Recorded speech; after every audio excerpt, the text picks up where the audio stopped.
I'm Emily, 31 years old, and this story starts with a single word: boundaries.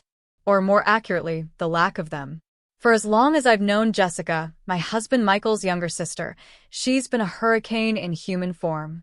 She sweeps in, makes decisions for everyone else, and leaves a mess in her wake. And now, she's decided that my home, the home I built with years of effort and sacrifice, is the perfect venue for her spring wedding. Without asking me, Jessica is 25, brimming with a confidence I can only describe as audacious. She has always been the darling of their parents, Linda and George, who treat her whims as gospel. Growing up, she never heard the word no. Michael, being the older brother, learned early on to step aside for her tantrums. But I'm not Michael, and this time, I can't step aside. My home, no, our home, is my sanctuary. It's the place Michael and I moved into after years of saving, supported by my late parents, who gave us the down payment. Every corner of this house holds a story. The dining room table we refinished together, the garden I've nurtured, and the guest room that was supposed to become a nursery before life had other plans. It's more than bricks and mortar. It's a testament to resilience and love. Jessica's life, on the other hand, has always been cushioned. She's never had to worry about mortgage payments or saving for a rainy day. Linda and George have paid her rent, covered her bills, and turned a blind eye to her self-absorbed antics. So, when Jessica announced at a family dinner that she'd chosen her brother's house for her wedding, she didn't think twice about how I'd feel. She probably assumed I'd be honored. Instead, I felt blindsided. The announcement wasn't even a question, it was a declaration. She spoke about my home like it was some neutral event venue, not the place where I've cried, laughed, and built my life. She'd picked the date, late April, and rattled off plans for a backyard ceremony, complete with an altar under the oak tree I planted in memory of my parents. As I sat there, stunned, Jessica waved off any concerns about logistics, weather, or, I don't know, my consent. Linda and George chimed in about how beautiful it would be, as if their enthusiasm made it a done deal. Michael's silence was the worst part. He's a good man, but conflict isn't his strong suit. He'd rather mediate than take a stand, especially when it comes to Jessica. As Jessica's plans unfolded over dinner, I glanced at him, hoping for backup. Instead, he looked at his plate like the answers might be written there. My chest tightened, and I could feel anger bubbling beneath the surface. This wasn't just about a wedding, it was about respect, or the lack thereof. Later that night, I confronted Michael. Asked him how he could let Jessica walk all over us, over me. He stammered about family, about keeping the peace, and how it was just one day. But it wasn't just one day. It was weeks of preparation, strangers in my home, and the emotional weight of having my sanctuary turned into someone else's stage. It felt like an invasion. And yet, part of me hesitated. Saying no felt like lighting a match near a powder keg. Jessica wouldn't take it well, and neither would Linda and George. I've always been the outsider in their family, the one who didn't grow up with their unspoken rules. Standing up to Jessica could mean more than a fight. It could mean alienation. But saying yes felt like betraying myself. Why should I, the person who's worked so hard for everything I have, bend to accommodate someone who's never lifted a finger for anyone else? As the days passed, Jessica's plans gained momentum. She'd already hired a caterer and a photographer, both of whom called me to discuss logistics. She even had the audacity to send me a list of suggested improvements for my backyard: new pavers, more seating, and fairy lights. It was surreal. I felt like I was being bulldozed, my voice drowned out by her entitled confidence. But I couldn't let this continue. The breaking point came when I found her in my backyard one afternoon. She was with a friend, measuring the space and sketching out her vision. I stood there, watching her move through my garden, dictating changes as if she owned the place. My stomach churned and my hands shook. It was in that moment I realized I had a choice: let her steamroll me or stand my ground. It wasn't just about the wedding, it was about reclaiming my voice. But how do you say no to someone who's never had to hear it? Especially when the stakes involve not just her, but an entire family dynamic that's been festering for years. I'm not sure how this will end, but one thing's clear: I can't keep sacrificing my peace for someone else's convenience. Under mounting pressure from Michael and his parents, I reluctantly agreed to let Jessica have her wedding at our house. But I wasn't about to give her free rein. If this was going to happen, it had to be on my terms. I set clear conditions: no structural changes to the property, minimal interference with my daily life, and Jessica was responsible for all cleanup after the event. It wasn't much, but it gave me a sense of control over the situation, or so I thought. Jessica wasted no time turning my reluctant agreement into an opportunity for grandstanding. Suddenly, she started talking about the house as if it were hers. Whenever she mentioned the wedding to Connor, her fiancé, and his wealthy family, she described our estate and its breathtaking garden. I'd overheard her on a call once, gushing about how she'd worked so hard to create the perfect space. I nearly dropped the coffee mug I was holding. The sheer audacity left me speechless. Connor's family, from what I'd gathered, came from old money. Jessica seemed determined to impress them, and my home, with its charm and years of sweat equity, was just another tool for her to use. Every time I saw her showing off photos of the house, my frustration grew. It wasn't just about the wedding anymore. It was about her rewriting my life as part of her curated narrative. I wanted to confront her, but I kept holding back, unsure of how far this would go. Then came the guest list. Jessica casually mentioned it one evening, listing over 100 names. Michael and I weren't on it. I thought it was a mistake until she clarified, explaining that it'd be better if we stayed out of the way on the big day. She didn't want us distracting from the event's flow. Distracting. In my own home.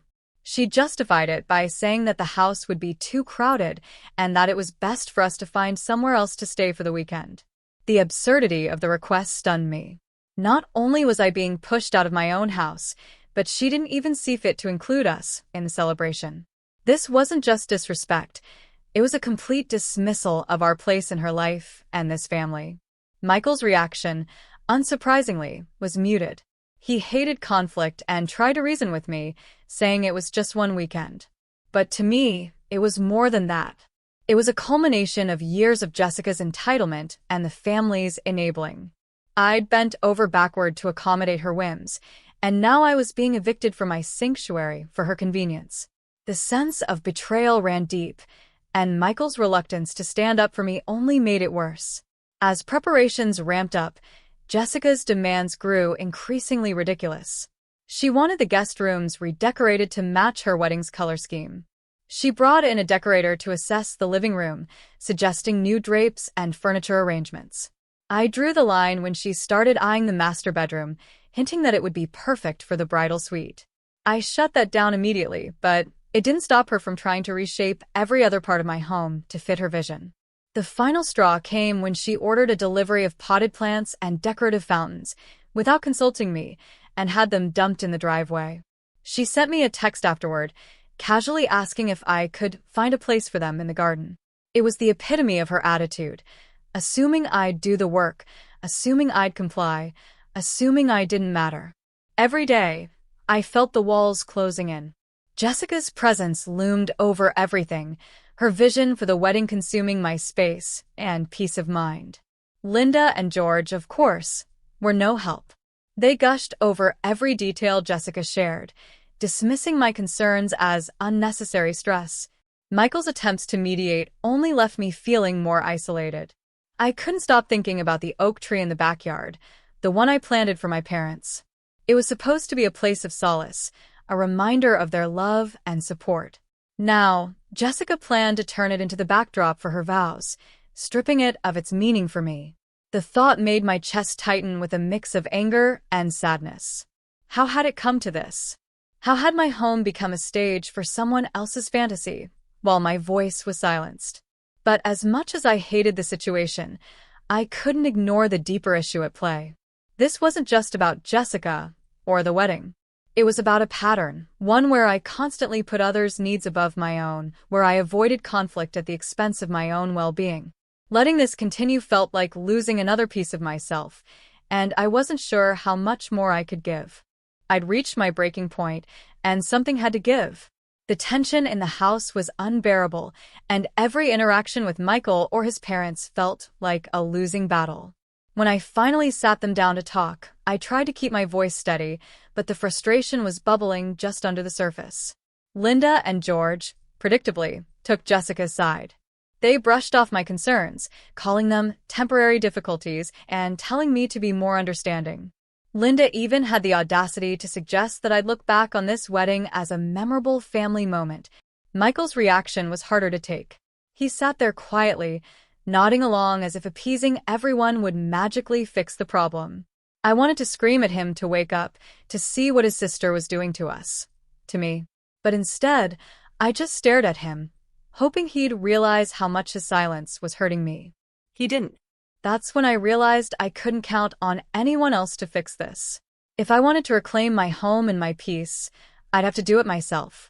The first crack in Jessica's perfect facade came when I overheard a conversation between her and one of her bridesmaids.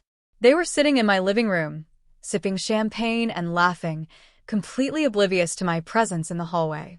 Jessica was talking about Connor's family, describing them as super traditional and how she'd polished up her story to match their expectations. She claimed to have paid for her education and built her career on her own, painting herself as a self-made success. I felt a surge of disbelief and anger. It was one thing to commandeer my house for her wedding, but to lie about her life to secure a place in Connor's family?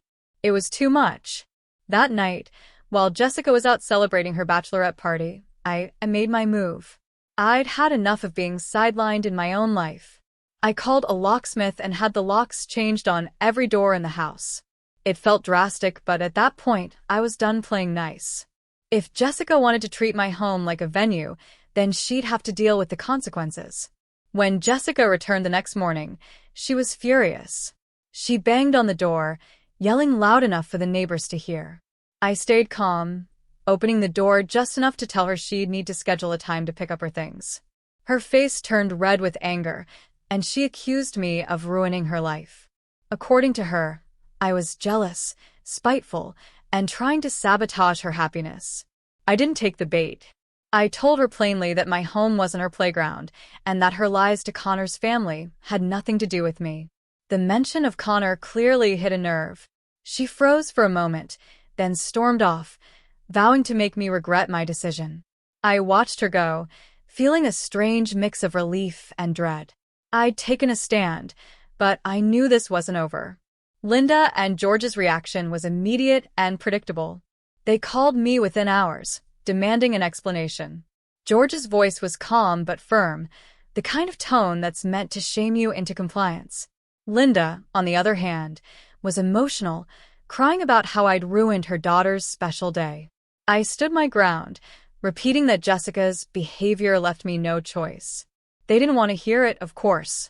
In their eyes, I was the villain who disrupted their family harmony.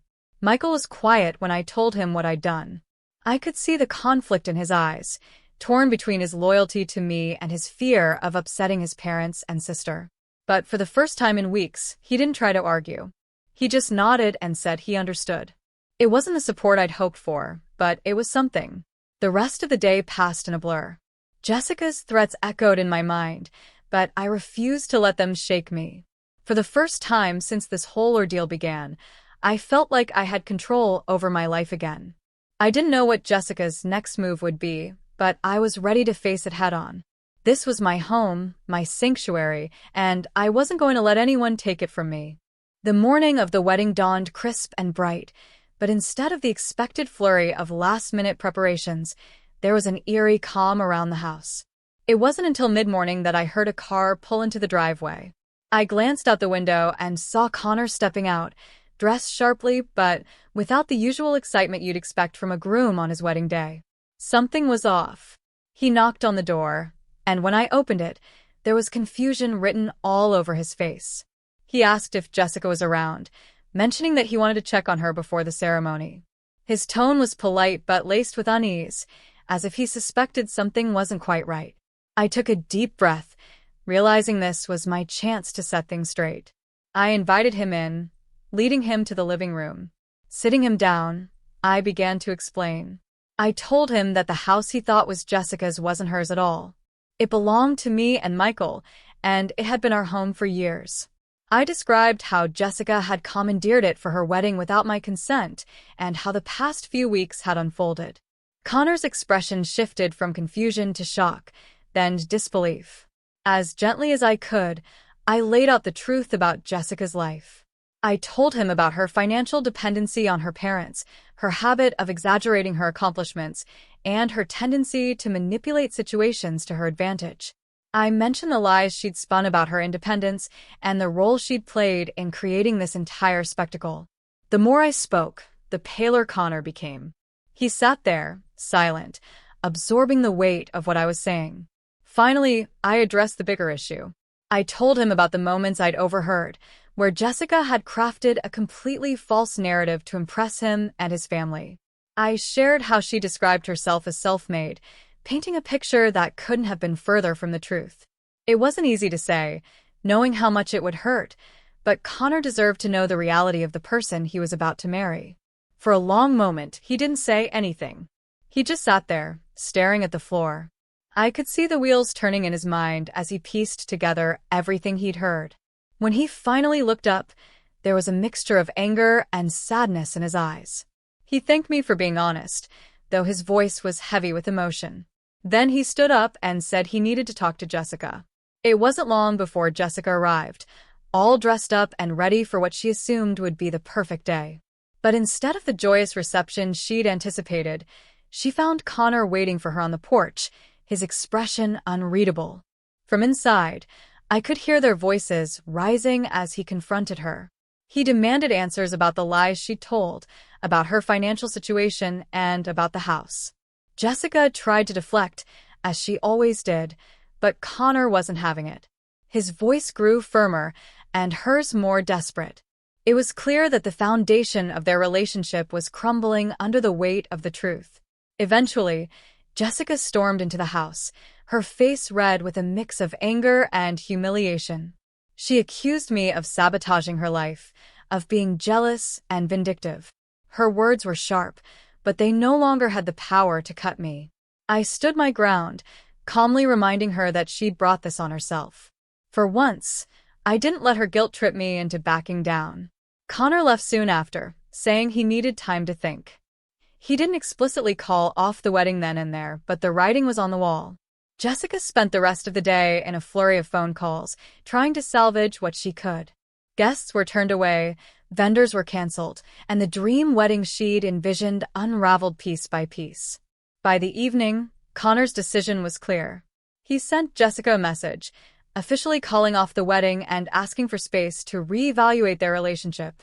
Jessica's screams of frustration echoed through the house as she read it. It was a painful moment, but also a necessary one.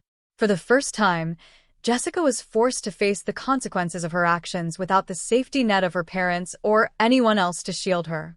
The aftermath was messy. Linda and George blamed me, of course, accusing me of overstepping and ruining their daughter's future. But I refused to carry that burden. I'd done what I felt was right, even if it wasn't easy. Michael, to his credit, finally stood by me, acknowledging that Jessica's behavior had gone too far. It wasn't a perfect resolution, but it was a step forward. As for Connor, I don't know what the future holds for him and Jessica. Part of me hopes he'll move on and find someone who values honesty and integrity. Whatever happens, I know I did the right thing by speaking up. This was my home, my life, and I wasn't going to let anyone take that from me. Not Jessica, not her parents, and not anyone else. The fallout from the canceled wedding was swift and brutal, and Jessica was at the center of the storm. Instead of taking responsibility for her lies and manipulations, she directed all her anger at me. According to her, I was the sole reason her perfect day had unraveled. The house echoed with her accusations as she stormed through, throwing blame like daggers. Her voice carried out into the yard, loud enough for the neighbors to hear, and before long, a small audience had gathered, peering from behind curtains and over fences. Jessica didn't stop at words. She began slamming furniture, knocking over decorations, and tearing down what little remained of her wedding setup. It was as if she thought destroying the physical reminders would erase the disaster. But when her fury turned toward me, it crossed a line. She advanced with wild eyes, shouting threats that sent a chill down my spine. I stepped back instinctively, heart pounding as I tried to calculate my next move. Thankfully, the neighbors had already taken action.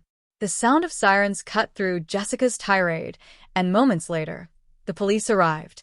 One officer stepped forward, trying to de-escalate the situation, while another approached me to ensure I was safe. Jessica, seeing the flashing lights and uniforms, froze for a moment before turning on her heels and fleeing the scene. She'd driven herself into such a frenzy that facing the authorities was too much, even for her. Linda and George showed up soon after, as if summoned by some unspoken family distress signal. Their faces were a mix of anger and desperation as they surveyed the scene. They made a beeline for me, ignoring the police still parked outside. Linda's voice trembled with fury as she accused me of tearing the family apart. George's words were calmer, but carried the same weight of blame. According to them, everything that had happened was my fault. If I had just gone along with Jessica's plans, none of this would have happened. For the first time, Michael didn't stay silent. He stepped in front of me, facing his parents with a determination I'd never seen before. He told them that their enabling of Jessica was the real issue, that her lies and entitlement had finally caught up with her. His voice was steady but firm, and for once, they had no immediate response. Linda's mouth opened as if to argue, but nothing came out. George looked away, his frustration simmering but unspoken.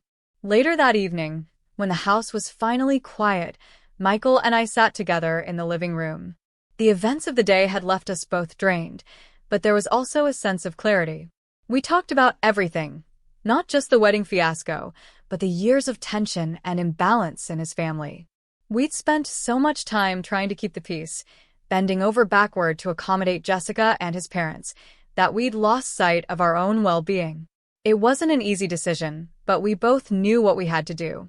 For the sake of our marriage and our sanity, we needed to set boundaries, firm ones. That meant cutting ties with the toxic dynamics that had dominated our lives for too long. It wasn't about punishing anyone. It was about protecting ourselves and building a life free from the chaos that Jessica and his parents seemed to thrive on. In the weeks that followed, we took steps to reinforce those boundaries. Michael had difficult conversations with Linda and George, making it clear that their behavior had consequences. We stopped attending family gatherings where Jessica was present and limited our interactions to neutral, public settings. It was a painful process, but also liberating. For the first time, I felt like we were reclaiming our lives and our home. As for Jessica, I heard through mutual acquaintances that she'd moved in with a friend after the failed wedding. Connor had broken off their engagement completely, unwilling to reconcile after discovering the depth of her deception. She'd lost not just her fiancé, but also the image she'd carefully crafted for herself. It was a harsh reality check, one that I hoped would lead her to some introspection, though I wasn't holding my breath. In the end, the experience left scars, but it also taught me valuable lessons about boundaries, self-respect, and the importance of standing up for myself.